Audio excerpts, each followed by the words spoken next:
النشرة المحلية من الشروق نيوز، أسعد الله صباحكم وأهلا بكم إلى التفاصيل.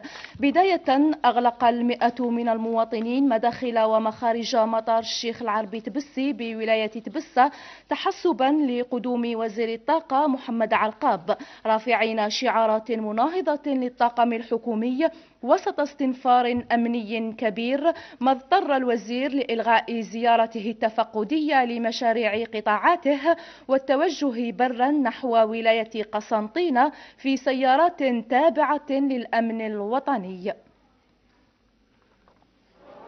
نحن هنا في وقفة احتجاجية ضد هذا الوزير اللي جاي بحكومة هذه ما تمثلناش، ما نسحقكمش، ديجاج، لا نريد هذا الوزير وهذه الحكومة.